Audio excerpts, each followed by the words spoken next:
All Yeah, right, ready. Tisha. Hey, congratulations on your new film, Air, Just Breathe. Thank you. Thank you so much. More of a congratulation. It is a Dominican Republic's official Oscar entry. How does it feel for you about that? Oh, it's always, the excitement of just contemplating the possibility, because it's um, one of or the world's best or most important award. So for us that, we are a small country, of course, it's always very, very exciting and a bit scary. Well, it's always gracious to be nominated in the first place, but or to be even considered. So Oh, that yes, is a terrific definitely, goal. So, definitely. Leticia, tell us where the original idea came from for Air Just Breathe.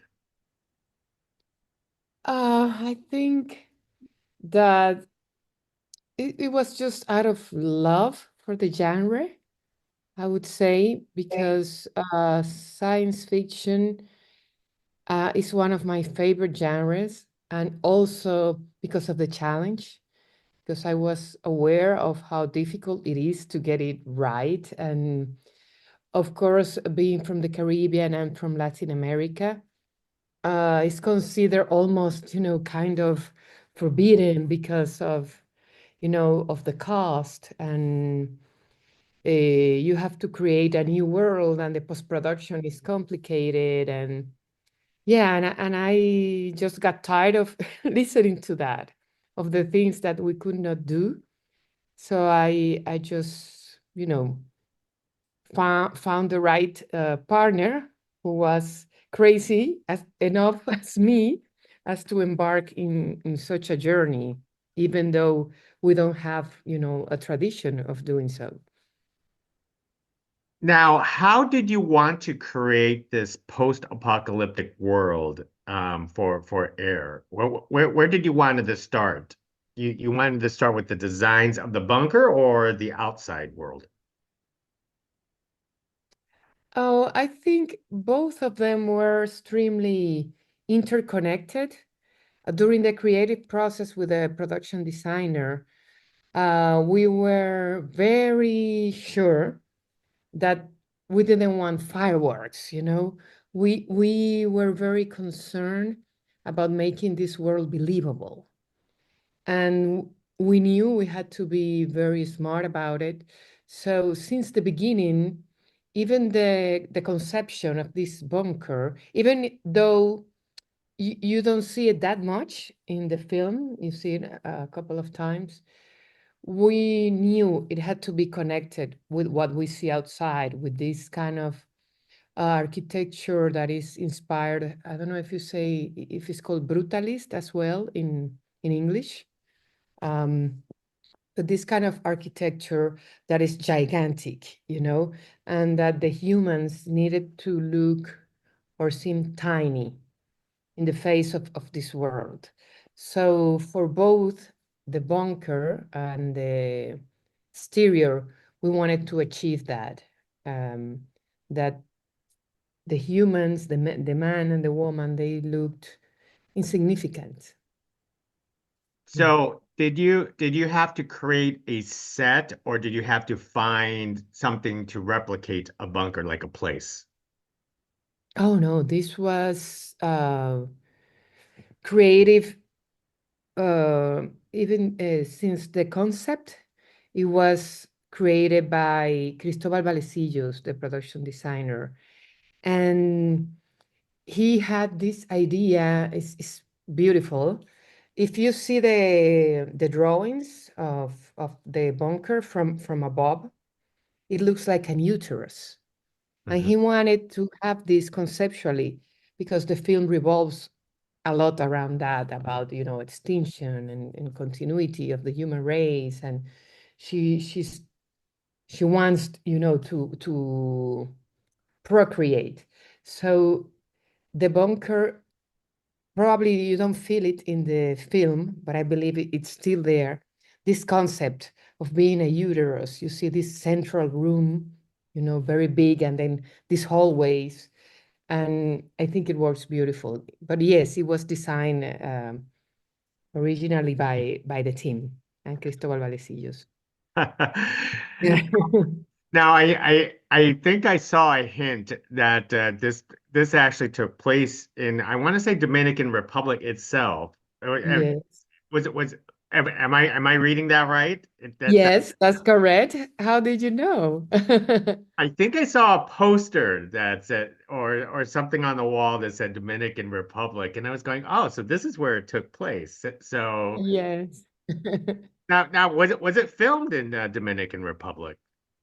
Yes, it was shot entirely in DR. The bunker was built in Atlantic Studios, and all the exteriors are from the Dominican Republic. But we wanted to have this sensation that is no place at all. It could be anywhere, Mhm, but just to give these hints that in the future you won't be able to really tell where you are because everything will look so desolated, devastated. mhm. But we still didn't want to lose that. So you get these hints of where this place could be in the future. No, I think that's wonderful because we always see this post-apocalyptic world. It's either like in the middle of nowhere or New York City or San Francisco, Yeah. but to set it somewhere else entirely is very refreshing. Oh, thank you. Great. Now, tell us about the design of Vita, the look. What kind of art conception did you have to go through to get her, your Vita, your AI looking right? Since the beginning, I wanted her to be kind of omnipresent, something like a kind of deity or a god. And just to give the sense, because that's what AI or even the internet is becoming to us. Is this presence that is everywhere, and is controlling. It's actually because of the algorithms or big data, however you want to call it. So in the future, I was imagining this deity, and I wanted to take us back to the time where we worshipped this kind of statues that represented the goddess of love, the goddess of whatever. So conceptually, I would say that Vita is the goddess of AI, and the goddess of the internet. So that's why instead of her being just a flat screen or a voice that you could hear everywhere, we wanted to give her this kind of face, just like a kind of reminder of what how human used to worship in the past. Wow, It's, that it's is act kind of mhm. I was going to say that's very interesting. Do you see Vita as sort of like a because in this case in the film she's an evolving entity. Mhm. She's learning and she's evolving, but is it is she like a friendly tool or sort of like a warning for us in its own way or both?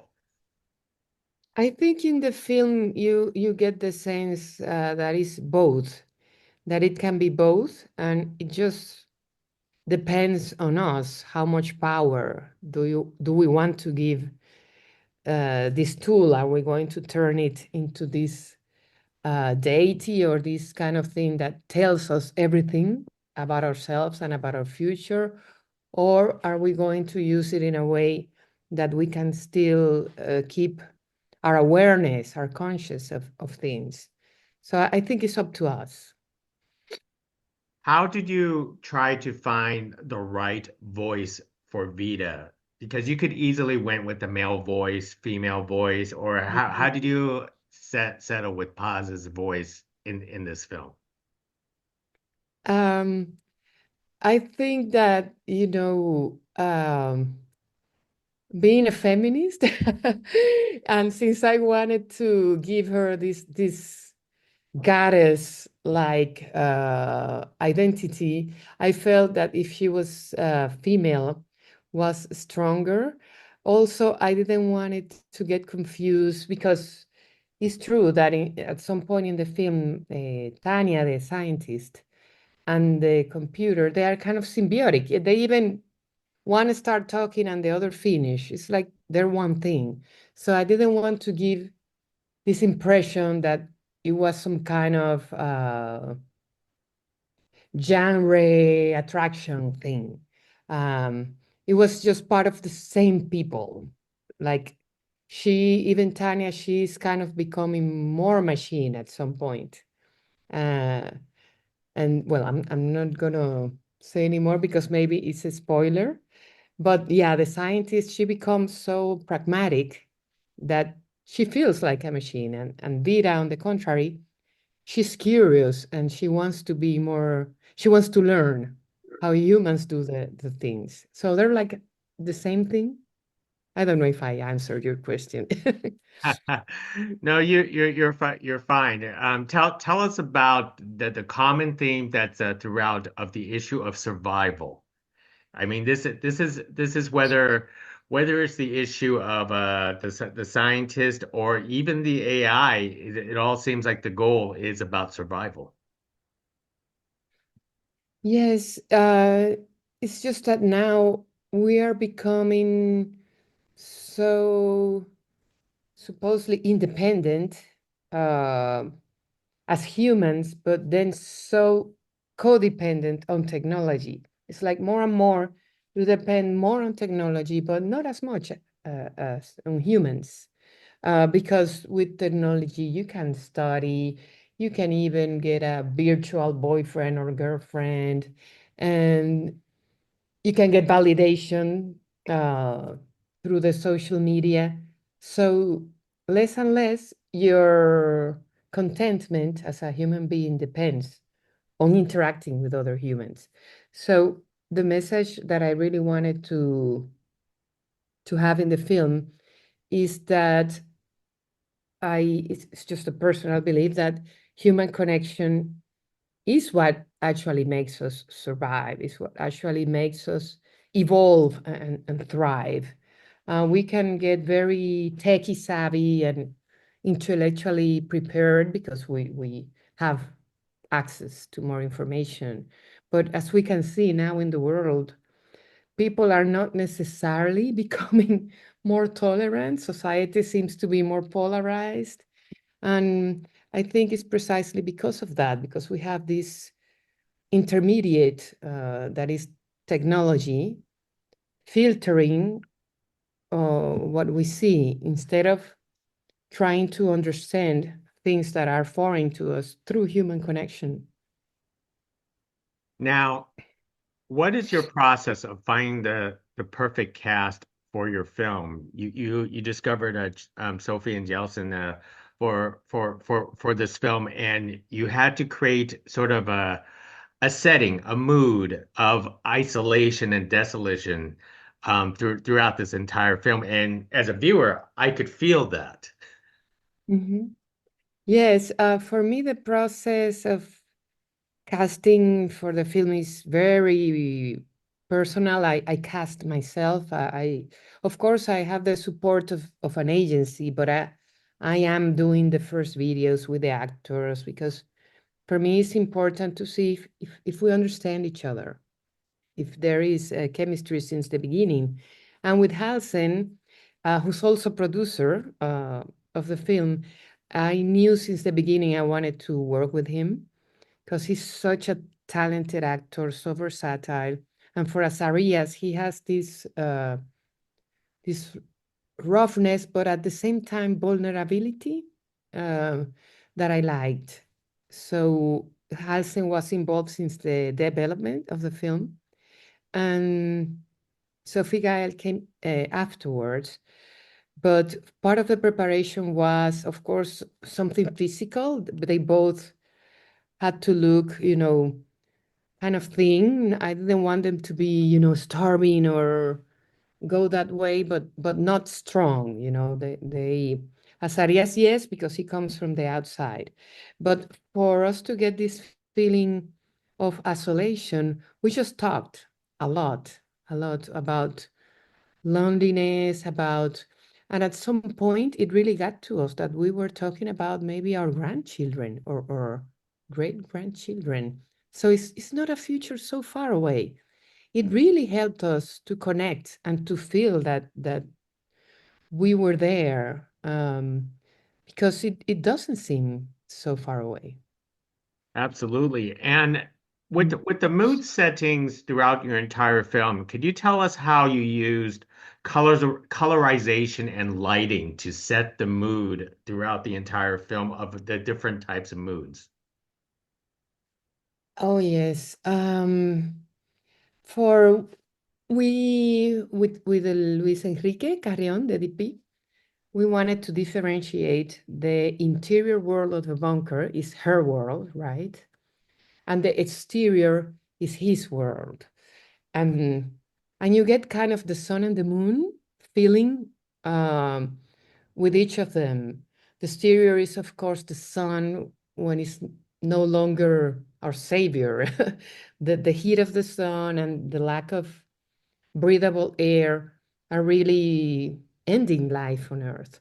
So the exterior world is burning and is rough, and so is Azarias. So is his world. But when we talk about the moon, that is often associated, with female, with women, with the periods and everything. Uh, it has this kind, the interior, this bluish thing. So we were also conceptually trying to recreate that, and just to give her this female but kind of ancient quality of having these two opposing worlds. Well, well said, well said. And was it challenging, not spoiling, but was it challenging to do the water scenes in a film like this? Oh my God, it was. It was. We spent 3 days, 3 days shooting, and still, I felt at the end that we didn't get everything. It felt rushed, and it was 3 days just doing that scene. And for us, it's a lot because we didn't have the budget to have like a very long shoot. And for Halsey, it was really tough because it gets really cold down there. So even though we had a double, with the acting scenes, he did it himself. And I'm the kind of person that gets dizzy on boats. So at some point, I was like, just looking at the monitor and doing this. When we were returning on our final day, we had like very rough wind and rain. Yeah, it's tough. It's tough. Most excellent. Well, I've taken a lot of your time already, but let me wrap it up with one last question because since this is an entry from DR, could you tell us what's wonderful about filming in DR as a filmmaker, in your opinion? Oh, filming in the Dominican Republic is like having a wonderful studio, not only for the facilities in Lantiga, but a wonderful exteriors and very versatile, because you can go to both ends of the island in 4 or 5 hours, and you have beaches like paradise beaches, but also desert. You have the colonial city where you can have, period films. Um, and there's also this kind of rough neighborhoods if you want something more urban, more. And in the center, it looks like Miami. So it's a country that really, really gives you different options depending on the story that you want to tell. Well said. And I can't Mm. wait for more stories from you. So Leticia, Thank thank you. you very much for speaking to us about Air Just Breathe. I wish you well on the Oscars because this Thank you. is a terrific film and I look forward to hopefully speaking to you again in future movies with you. Yes, me too. It was a pleasure talking to you. Thank you. Bye now. Okay, bye bye.